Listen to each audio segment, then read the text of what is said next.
Hey everybody, welcome back to your Full Tilt Tech Industry Leadership Talks. I'm Dawn Zoldi, your host, and we are live in fabulous Las Vegas. I'm here with Jamar Williams, the CEO of PromoDrone, and we kicked off the week last night in a spectacular fashion during our little flash mob happy hour. And the only reason why I bring this up is because I met Jamar last year at our happy hour that we did as well. And I'll tell you what a year it's been for PromoDrone and for Jamar. And so, Jamar, we're so honored to have you on the show today. And I love the theme that you picked, which is leading with your truth. So we're going to talk a lot about you today and your journey, Jamar, but I would love to start with basically, what do you mean by leading with your truth? Why did you pick this theme? Yeah, thanks. First and foremost, glad to be here. Good to see you again, Don. Glad to be reporting live from Vegas again. And it is crazy how just 12 months can go from, meeting each other to here we are very actively engaged and supporting each other and growing together in this industry. So thank you for that. Living with your truth to me is being authentic, right? It's leadership is an inside job, working on yourself internally to be comfortable in your own skin, being able to navigate the world as it works for you, bending the world around you in your reality, because each of us has our own realities. Reality is perception, right? We create our own perceptions of reality based on our experiences. And very often we let ourselves be steered towards what we think what would be good for other people, as opposed to living in our truth. And what I've found is when you're kind of aligned with who you are and you're comfortable in your skin and you're okay failing, you're okay succeeding, making mistakes, and being part of this beautifully flawed journey, and you accept that, it makes it more fun, more enjoyable, and you also ultimately get better results. So the moment I feel like I started to really understand who I was as a person, even though it's kind of a lifelong learning journey, being comfortable with that, it allowed me to make decisions that were really, really in line with who I am. And then the results started to speak for themselves, to some degree. Well, so Jamar, I think, one of the hardest things for people sometimes is to really know who they are. And so let's, you like you said, to be comfortable in your own skin kind of presumes that you know really who you are and what you're about. And that's not necessarily an easy thing to do, right? Like, so it all begins in the beginning, the sound trite. So let's start there. Let's start with how you grew up and your family, because what we find often, or of course, is our environment shapes us and helps inform who we are as people, but also certainly as leaders. So let's kind of walk back in time and kind of take us through that time period in your life when you were little, and maybe who were the people that really influenced your thought processes on how to lead. Yeah, it's interesting because when we kind of rewind time and go backwards, it doesn't start with leadership for me. It starts with following. When I was a kid, growing up, I was a big follower, right? That's I was the one that would be the first one to do something, the last one to want to run from it, kind of person, good, bad, or indifferent, right? So I was raised in Baltimore City as a kid, preteens, idle hands are the devil's playground kind of deal. And I had a very hardworking mom. She was a single mom, very hardworking dad, not together kind of deal, but still had a lot of love. So I was fortunate that though we may not have had a lot, we had a lot of love. And in that neighborhood I was raised in, Barner Road was the street that I grew up on in early years. Everybody's kind of in the same boat, and when you're in that environment, everyone looks the same, talks the same, thinks the same. You don't realize how big the world is when you're kind of only looking at it from this little small window, right? So a lot of my actions at that time, were rooted in trying to impress other people, making other people, think that I was cool or, funny. And a lot of those times it led to counterproductive decisions that would lead me to, being suspended from school, expelled from school. I've been through, education, as much as I value it now. When I was a kid, I didn't really appreciate it as much because it wasn't cool, right? Being smart was not cool. Being out with your friends, being tough, that was the cool thing. So I subscribed to that early as a kind of a emotional protection mechanism, earlier, not knowing how to identify with who I really was. It wasn't until later in life where I started to when I went to college, where I started to peel back that onion and get into this more diverse scenario. But we'll kind of jump into that a little bit. But yeah, raised in Baltimore, beautiful family. Um, and I come from, the hood, so to speak, right? But I was fortunate to have two sides of the coin where I grew up in Baltimore City, got into some trouble early as a kid doing, childhood things. And my very first time getting in trouble, my biggest time getting in trouble as a kid was when I was 11 years old, right? I got arrested and it was in jail at 11 years old, believe it or not, Wow. right? And Yeah. that's for, breaking into abandoned apartment buildings to make them like our little clubhouse or our little like hangout spot, right? And I didn't, at that time I wasn't thinking about the impact that this could have on me long term. It was me trying to be cool again, right? Following the crew, around. But also what I realized is it also was the first time I got a perspective of how I'm viewed and treated differently in a lot of situations. Because even though we got in trouble, the way I was handled by the law, the officers at that time, it was very much like, oh, they expected me to be this, kind of deal, right? So it Uh, was almost like, so something that maybe kids that grew up in a different environment may have just had the fortune of being released to their parents just to get, a talking to so they can not make the same mistake. For kids like me, that was jail, right? That was like put you in a holding cell with grown adults, introduce you to that. And so that was like 11 years old, right? But fortunately, my yeah. dad, he was like, look, I can't have a son that's going to be a statistic. So he moved me out of this Baltimore City into the suburbs, and I got this kind of, night and day experience. And it was a little challenging to adjust coming from that world, coming from pretty much all black community, a lot of love, but, poor.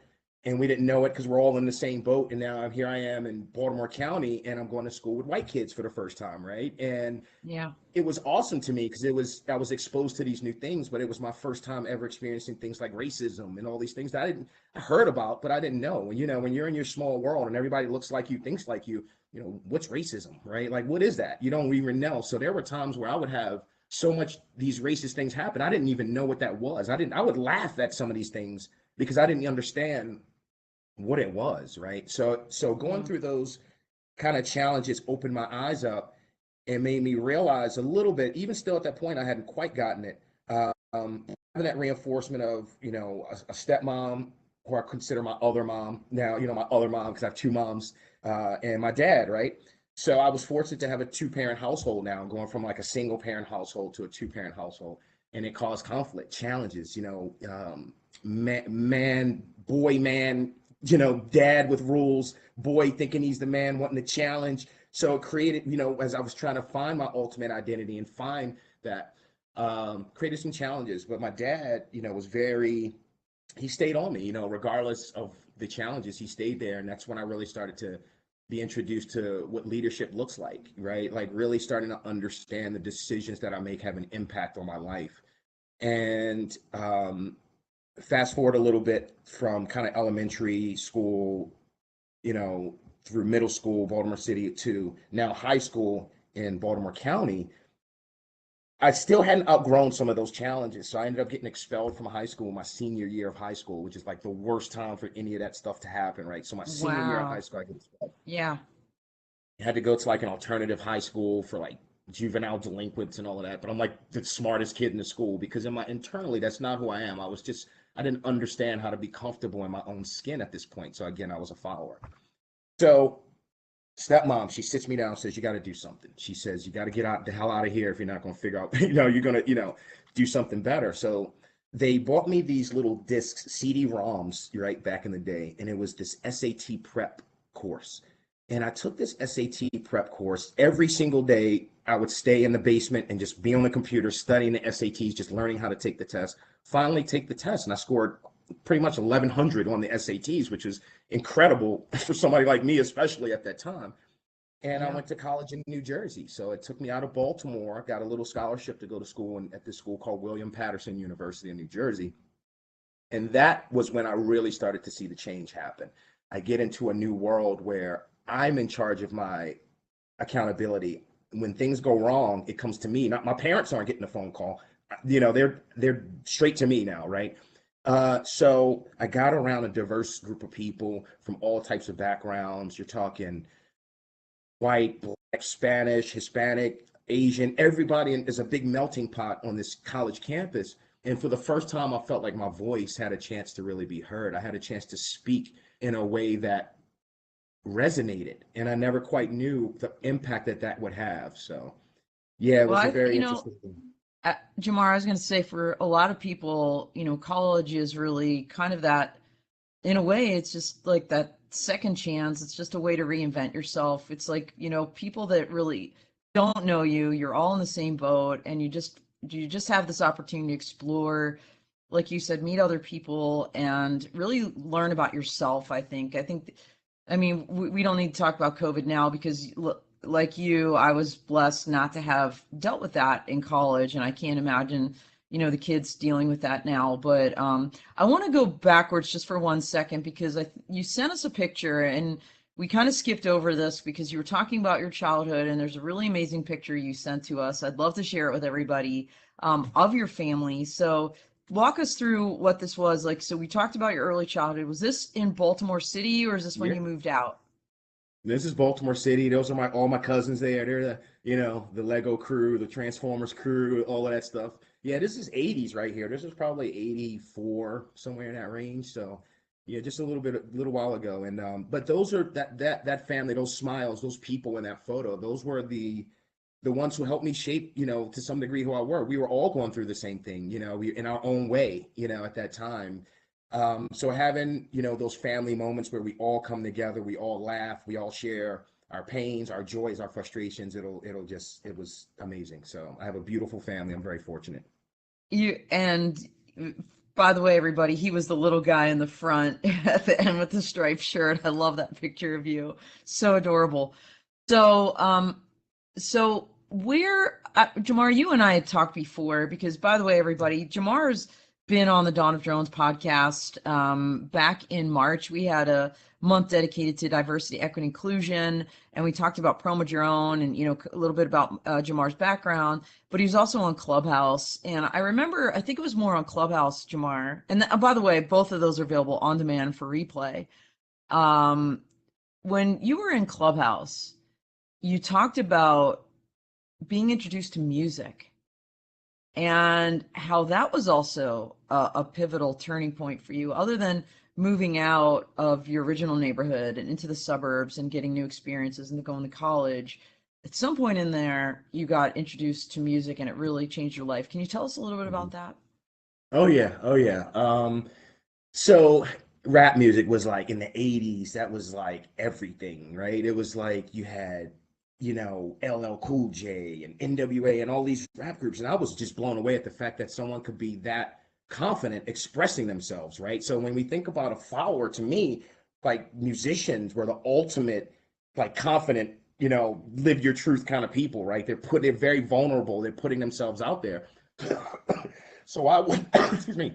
I would imitate and emulate these rappers, like literally do skits. So I would rap their lyrics and like do the skit of the song that they were doing, and it really stuck with me. And I did the eighth grade talent show. I remember at Deer Park Middle when I realized I wanted to rap and write music. And this was one of those lessons that I learned about, leadership. I had a rap partner at the time. It was the eighth grade talent show, and we had been practicing for I don't know a month prior to that, and I thought we were ready. So we get out in front of all of our peers at school in the eighth grade, which is like nerve wracking, right? These are people you, for whatever reason, you care a lot about what people think, at that point in life, right? Um, so we get out on stage and I rap my rap, and then my partner comes out and he has this piece of paper in his hand because he couldn't remember his rhymes, his lyrics, right? So I Okay. walked off the stage on the guy, right? Like I did like the most cowardly thing. I walked off the stage on the guy because I was embarrassed, right? And I remember afterwards sitting in the car with my dad, and he said, what you did wasn't right. He says, I understand your embarrassment, your pain, but he says, whenever you do something, stick through it till it's done, right? And you don't leave somebody up there regardless, right? So it was a learning point for me. I kind of internalized that and learned to appreciate people for their, just differences, and realizing that if I'm going to commit to something, I have to see it through. And that was really when that light bulb went off, where I was like, okay, it might get tough, but I'll never walk away again, kind of deal. So, and it's been Yeah. that way since the eighth grade. It's been that way since the eighth grade. That's huge. I'll tell you, I closed my eyes when you were talking about eighth grade and like this talent contest because honestly, middle school, I mean, it's just brutal. I don't care who you are.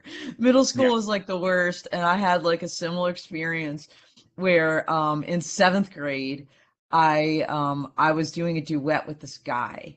And you can, I mean, listen to my voice. I have a very low voice. I'm an alto. And of course, because I was with a boy, they wanted me to sing soprano. And which for those that don't know music, it's the high, right? The high It's up notes. there. Yeah.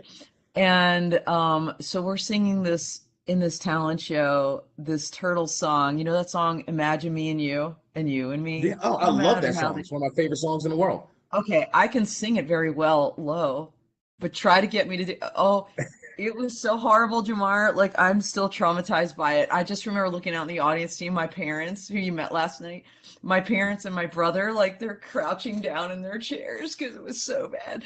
But I didn't walk off the stage because I couldn't, but I probably would have if I, like you, if I had been able to, because I was mortified. I knew as it was coming out of my mouth, it was horrible and it was not my truth. It wasn't like who I was. And so no, Right. it's like it's funny how like you learn these lessons as early, like you said in eighth grade. And good for your dad and honestly your stepmom, sitting you down later when you were talked about high school and like get it together, like what are you doing?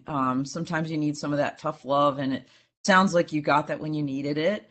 So that's really huge. So let's talk Yeah. about college. So you're doing this music thing. You started the rap in eighth grade. That was Yep. part of it, but like how did you carry that through? What did you do with that in college, if anything? Yeah, absolutely. It really started to take off more in college, right? So like eighth grade, I started. High school was when you're banging on lunch tables, making beats, and that's when I really realized I was like, oh, I actually might be pretty good at this stuff, right? So carried it on through college, and now in college you have like a stage, not just a literal stage, but a community of people that even when you're not at a concert performing, you're in dorm rooms rapping all day. You're. So I started to build this reputation of being just a very talented, rapper. And that boosted my confidence, obviously, and I realized that my voice had power to it. The things that I said had meaning to people and had impact to people. And I started to dedicate my creativity to doing things that would help and benefit.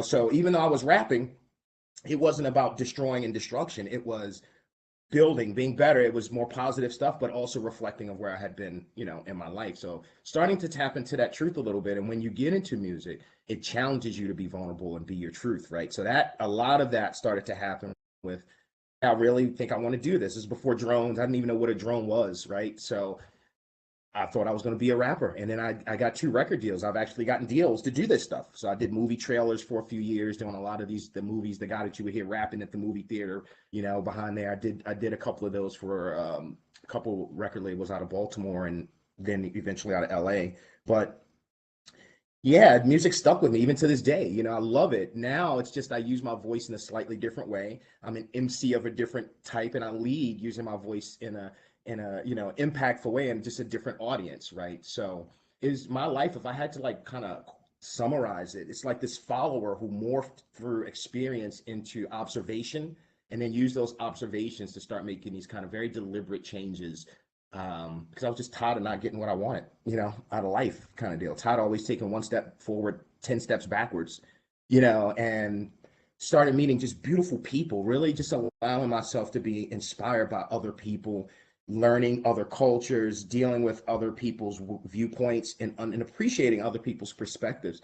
And with that appreciation comes an opportunity for you to contrast and compare to what your perspectives are, to agree or disagree on certain things, and really start to stand on your own 2 feet with a voice that's yours. And you're not scared to say, hey, I think differently than you. And it's okay. And it's okay for you to think differently than me, kind of deal. Yeah, absolutely. And I think it was Jamar, I just remembering our conversations from before. Um, it was really through your music that you kind of came across drones, isn't that right? Yeah. Absolutely. So it's funny you say that because I see so many parallels every day, right? Like when I moved to San Diego from Baltimore in 2010, I was all about music. It was like I know when I was a banker for years before that, I did, we didn't get kind of into that world yet, but I No, did wait, banking for stop. We're pausing for a yeah, second. we skipped that We whole we that whole part. we totally skipped the whole banking thing. Like, Yeah. so you went from, your neighborhood where you're getting into trouble to the suburbs where you still had some challenges, to some tough love situations, and then to Mhm. college. After college was, and you're doing this music thing all along. It was after college that you got maybe that first job at a bank. Yeah, that's Tell us exactly about right. that. Right I'm out of sorry I college. skipped over that. I do Yeah, no, remember no, right out that. of college. I totally blanked. Right out of college, time to pay back those school loans, right? Time to move out of the folks' house and find my own way. And music doesn't always pay like that, right? Until you get to a certain point. So I took a job at a bank as a teller because I needed to pay my bills, right? And I didn't know how awesome I would be at banking, right? And what I realized are kind of these parallels that I'll get into in a minute. But I started as a teller. People would come up to me, hand me their money, do the transaction, give me a receipt, they're done. I guess I was so good at it that the regional manager came down to the bank and she was like, "You're too talented to be at this teller role." And then they gave me an opportunity to apply for a relationship banker role where now I'm sitting at the desk and I'm learning customer service. I'm learning how to listen to people, understand what their needs are, identify where opportunities come in, and actually get to, play a part in their truth and their journey, right? I did that for a while and then got promoted again to a branch manager of a bank. Wow. Then again, another promotion into institutional trust at a bank. And then ultimately got recruited. Banking's like musical chairs. Sometimes, like, you kind of you hop around a little bit till you find your home. But I got with the company and they were out of Canada. Actually, they were US based. They got bought out by a bank in Canada. And I lost my job in 2008 during the whole banking fallout when everything was kind of crashing. But I had this background, I had 8 years of kind of this professional development curve. They spent hundreds of thousands of dollars on me, developing me as a professional executive from speaking courses to how to lend money to people. I was a lender as well. That was part of my branch manager duties was to lend money to people. So that's where I Wow. learned the finance side of things. And when I look at my ability to be a CEO now, living in my truth, I'd like to think that those experiences have created this balance within me that allows me to be this hyper creative person, but also have these fundamentals in finance and business strategy and customer service. So it gives me a good blend of being able to use both sides of the brain. So I did banking for about 8.5 years, lost my job during the financial fallout, met a beautiful, wonderful woman, and we hit it off in Baltimore and migrated to San Diego 13 years ago, and still happily together and making the world our oyster, so to speak. I love that. And by the way, I want to say, Jamar, there's a number of people out there watching this. I know that because we can see in the background. And I just wanted to remind everybody, this is live, so engage in the chat. If you have questions for Jamar, just want to give him positive encouragement. We love all of that. Because your journey is so interesting and eclectic. I love this finance thing is significant. And I agree with you, just understanding. And by the way, I love what you said. I know you were good at what you did because when you described how you were sitting behind a desk engaging with people, it's like I was helping them in their truth. It's just like, wow. I mean, that's really service. So that's really cool that you would phrase it that way. And it's no wonder then that you were climbing up the ranks. And look, everything happens for a reason. So 2008, this bubble burst, if you will. You move on, you meet a lovely woman and go to San Diego. Where in there, do you kind of do this pivot kind of back to almost like your roots with music and then this kind of drone connection? Yeah, so I got to San Diego and I was like trained to like have to find like a corporate job. So here I am applying to every bank in San Diego. Like half of them don't reply because I've got like this executive resume and they're looking. A lot of the companies like to start you off there and then grow you and groom you into these certain roles. It's Which a yours did very clearly. yeah, yeah, right. So, but once you are at this point, it's very hard to sometimes go somewhere else because they're looking for fresh talent, someone they can develop and groom. And I've already kind of been there, done that, groomed, right? Right. But what's interesting to me coming from somewhere like Baltimore, where it's a true metropolitan city. You people walking around in suits, 8 a.m. It could be 100 degrees. They've got suits on, sharp to the T. Women are in business suits, the whole nine, right? I get to San Diego, and I'm like, what is this? These people have flip flops on, like you're the branch manager in flip flops and like Gucci stilettos and stuff, right? I was like, what is this place? So I realized I was like, I don't know if this is quite what I want to be doing, and decided to pursue my music. Started working on an album, put an album out in 2011.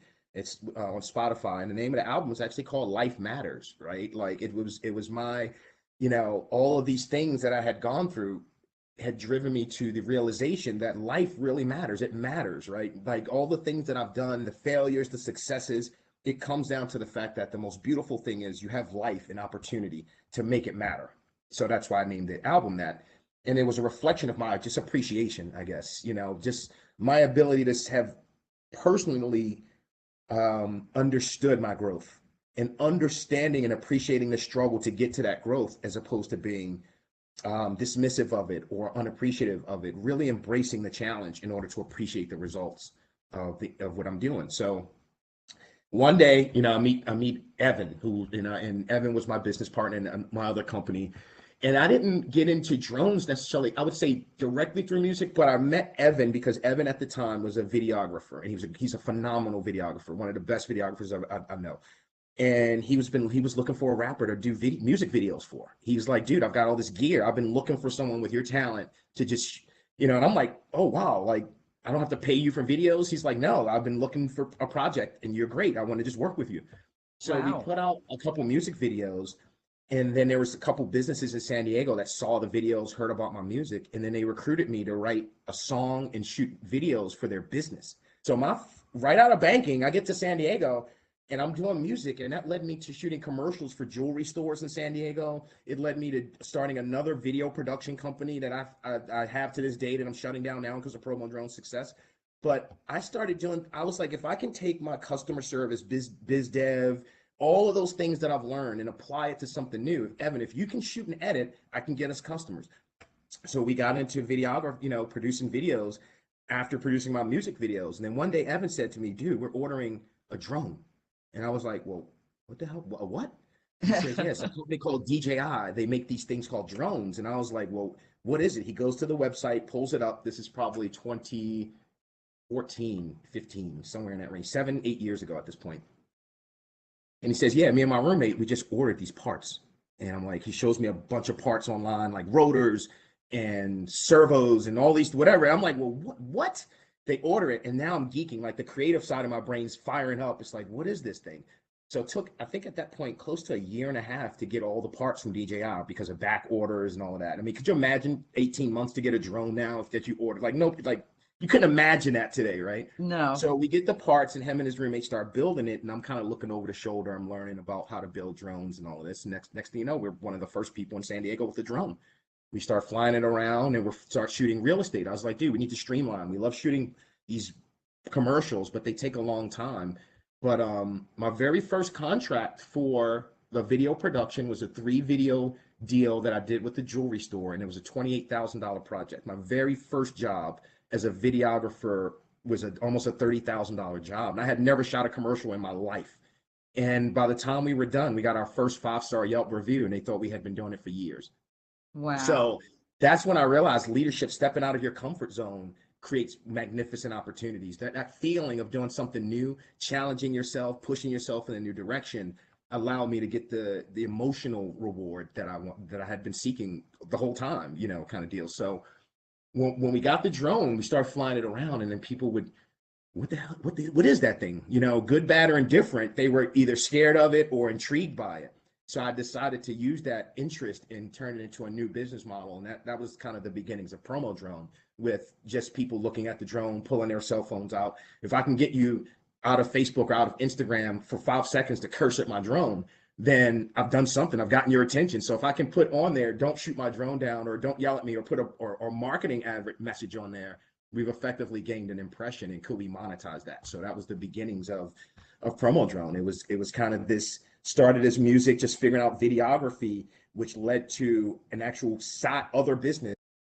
It's not PromoDrone, doing video production. Mind you, this is the rapping banker at this point, right? Like this is Yeah. the MC banker, MC, now videographer, entrepreneur guy. And I'm in San Diego, but what I realized about a place like Southern California, it's a hotbed for creativity. If you want to have your freedom to explore, find your truth, live in a place that's going to encourage you to be independent, it was a great place for me. So I got into it. We flew the drone around, and the rest is history. PromoDrone became, birthed out of that in experience. So we wouldn't be here today if I didn't have kind of that initial introduction to the drone world through music, through real estate, through all these other attempts at doing it. Wow. So we talked along the way about maybe some of these conversations with your dad or your stepmom. I'm curious, especially, during your banking period. Did you have a boss, or, you said they invested a lot of in you from a professional development standpoint, which is really significant. Not all companies do that, quite frankly. Was there anything like a person or a Yes. moment along that journey that helped like inform this entrepreneurial spirit, this idea that I can do anything, that you Yes. took with you to San Diego? I'm just Yes. curious about that Beth. because Her name's it's Beth. all of these little things along the way that there's these moments or people in our lives. And did you have one of those during that period as Yes. well? Yes. Yeah. Beth Mascaro. She was my boss. And I hate the word boss because it's such a, I don't know, we'll talk about that later. I'm Yeah. a different kind I have a different thing. But she, quote unquote, was my boss at the time. And her office was right next to my, I sat out in the lobby, and she had an office that was kind of offset from the lobby.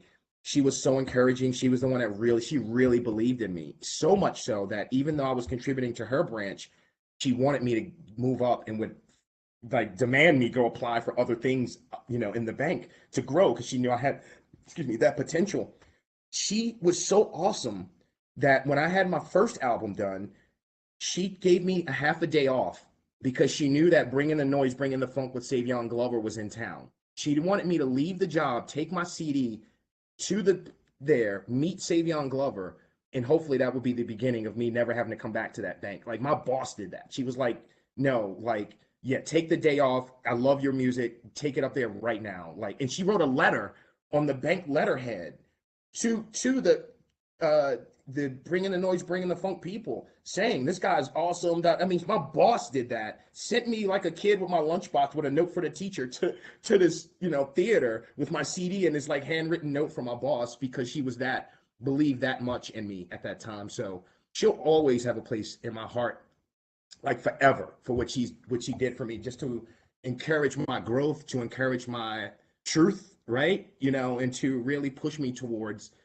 being the great, to bring out the greatness in me that she knew was in there. So that was kind of my that stood out to me, even though I've had a lot of good ones. That stood out to me. Beth, she's remarkable, and we still stay in touch to this day. We're friends on Facebook, and you're talking 20 plus years later, or 20 years later, however long, and yeah, she's definitely has a place in my heart forever for her level of support.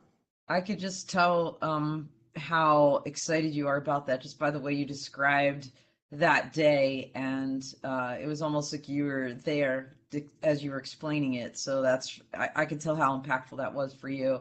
What from Beth or from all these other people that we talked about along the way do you take forward now when you interact with people? Like what are, if you were to pick maybe three, we talked about authenticity, and that's really your theme today, being true to yourself. And we've been talking a lot about your journey so that we can get to know you and yourself, who you really are.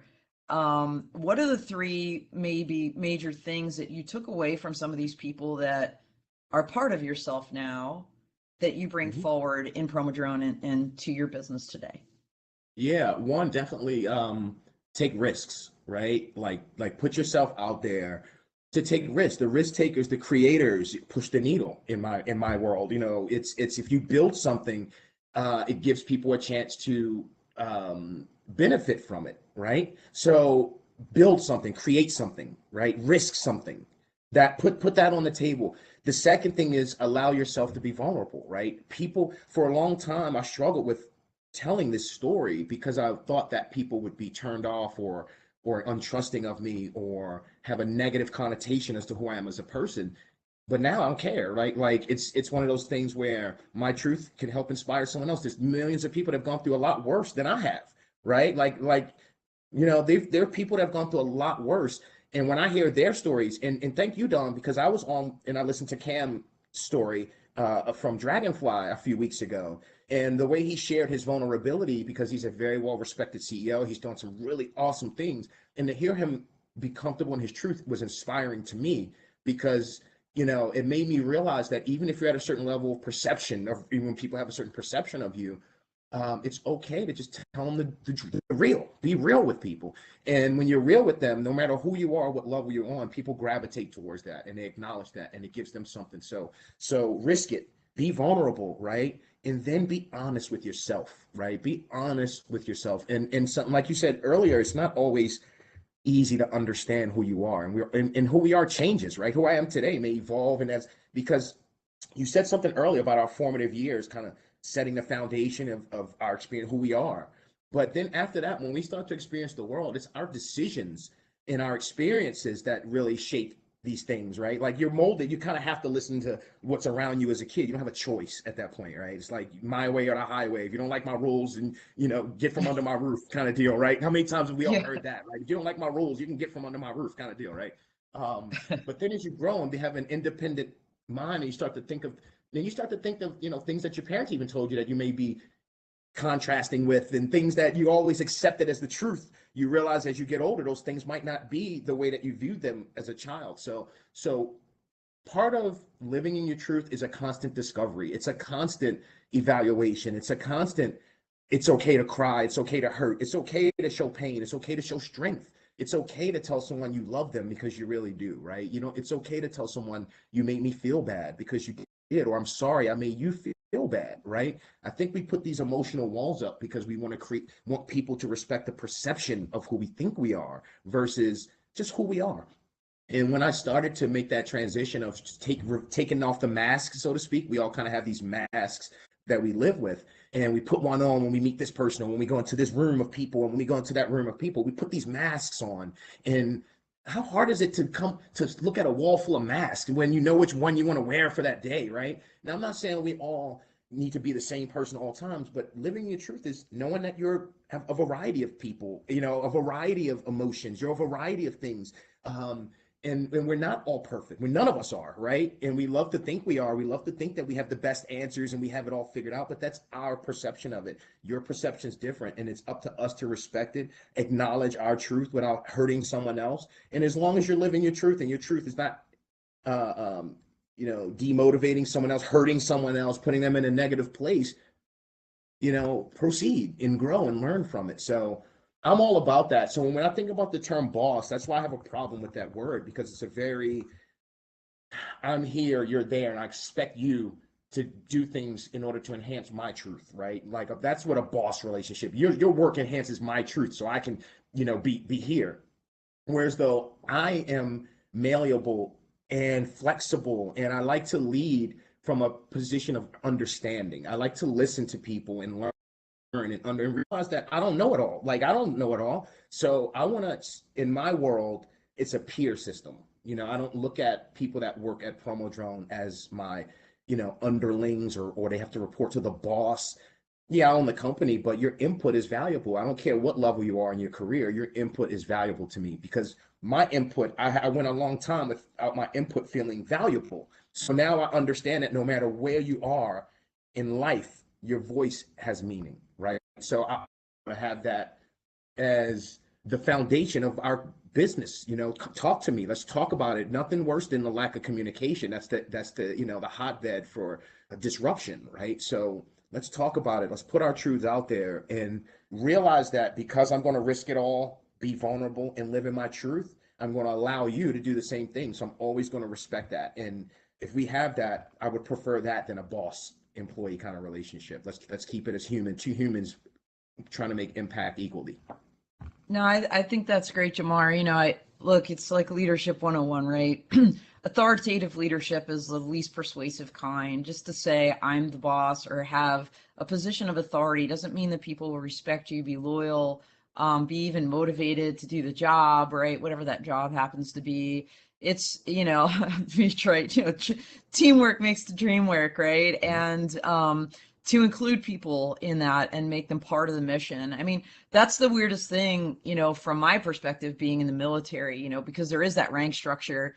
It's physical, it's real, it's there for a reason, but that doesn't mean it actually works from a leadership standpoint. Like there's got to be more from the leader to make that work and almost overcome that, if you will. Yes. Yep. So, and as you were talking too, this idea of masks wearing, and we were talking about music earlier, just remind me of that song by Billy Joel, The Stranger, Mm-hmm. going Wayback Machine. Mm-hmm. We all have a face that we hide away forever.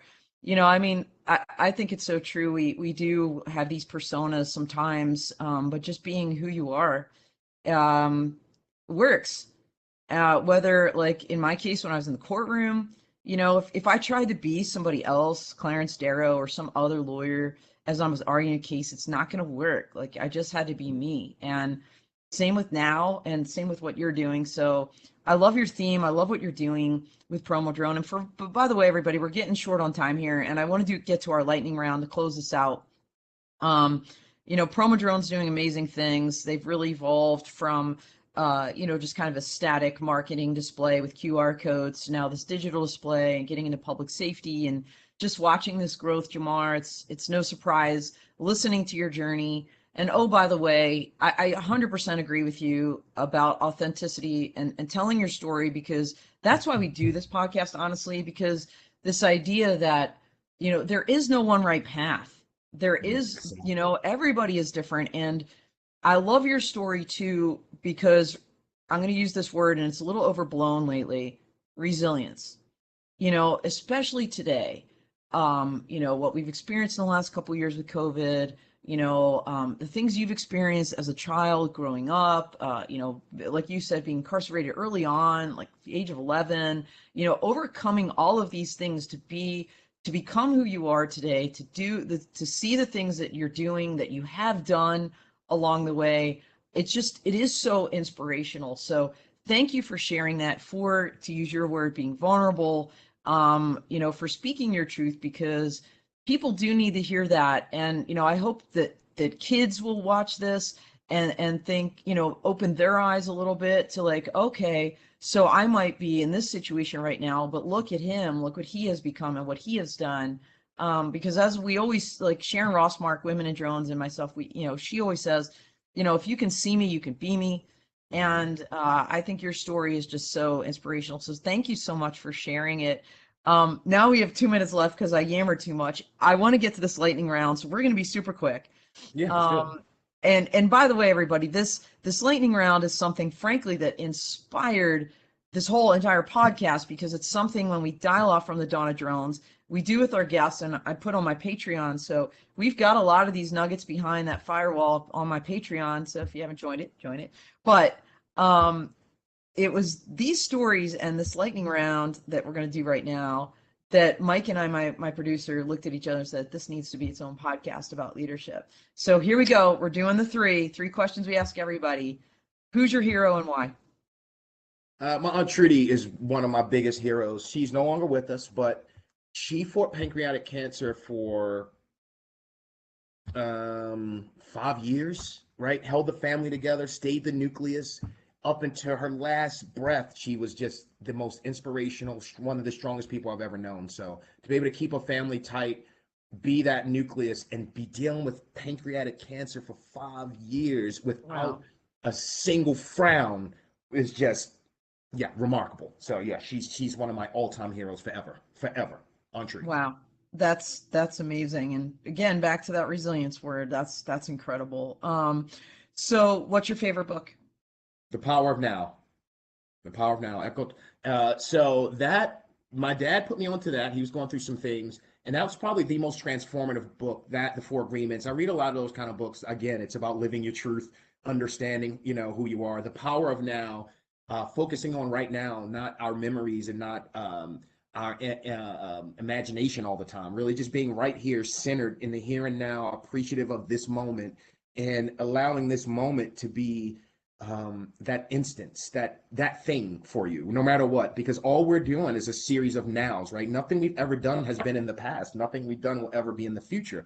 When we do it now, everything's now, right? There's never been the past. You haven't. This podcast is happening now. It'll air and be done, but it didn't happen in the past. It happens now. It didn't happen in the future. It's happening now. So everything we do is a now moment. There's never a future. There's never a past. We only exist in the now.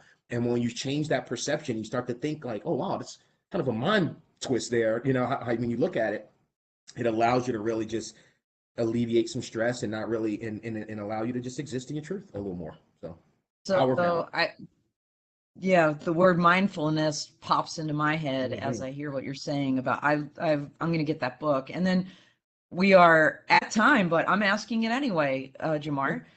What is the one leadership tip you learned along the way that you would love to pass along to others?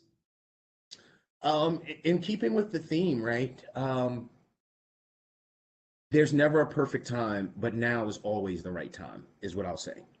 There's never a perfect time, but now is always the right time, right? So you can get started no matter what. Change can happen today. You may not be ready to accept it. You may not be ready to embrace it or even acknowledge it or understand it, but there's no better time than now to get started because we don't have forever. You know, time is limited. It's the most valuable, most precious thing we have. So yeah, that would be my tip.